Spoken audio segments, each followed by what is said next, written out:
Let's dive deeper into Central Station Online's Jump to Options, starting with Systems. Once logged on, choose Systems. Most of this is internal programming and view only. You can see your areas and zones in this section by clicking the Areas and Zones Jump to option. Action patterns, enhanced subscriptions, GPS tracking, and monitoring services are all internal programming and future features that are not currently available.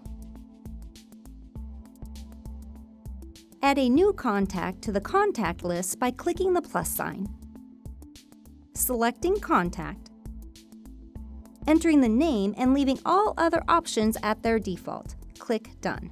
This will bring up a new person's contact card. We will briefly discuss each waypoint at the top. Two access levels are available, one that can make account edits, one that cannot.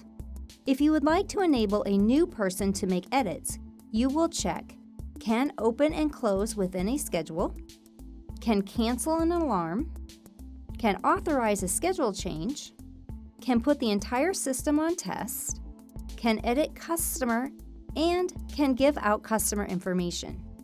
If you do not want this new user to be able to make changes, you would select all the above options minus can edit customer and can give out customer information.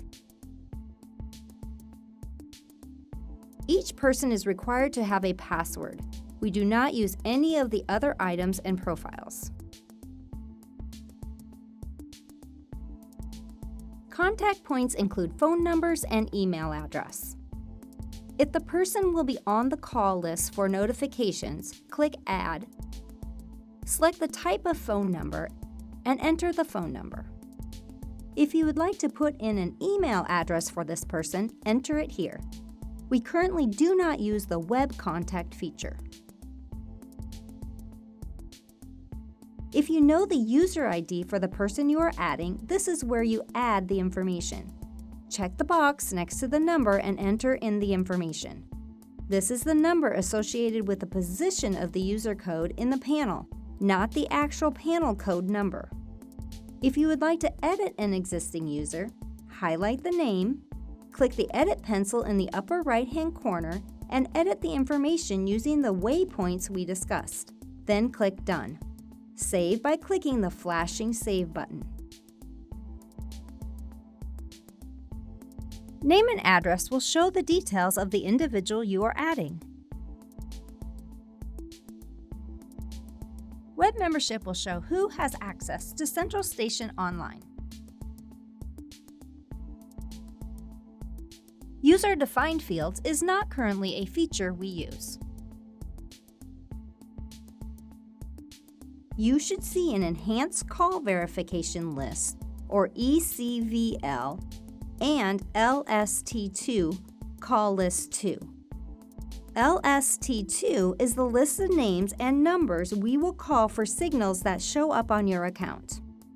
To add a number to the list, you want to highlight the list and click the Edit pencil. Click the name one time to put the number in the middle, then click the plus sign to add the number to the list. To move the number, you can click and hold down and drag to the position you want the number to be in. Click Save. Then ECVL. The first number listed on the LST2 should be the only number listed on the ECVL. Click Save. If you would like to delete a contact that is also on the call list, you'll first need to delete them from the call list and then you can remove them from the contact list.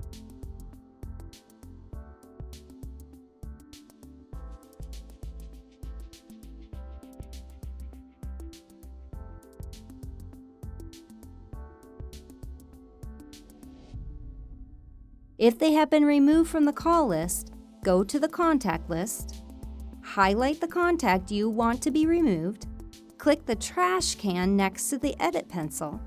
You'll see a warning message, click OK. You'll see a flashing save icon in the upper right-hand area. Save often. Be aware your session will time out if you do not interact for a few minutes, and all unsaved updates could be lost. This is a view-only area used to monitor the times your system should be armed or disarmed.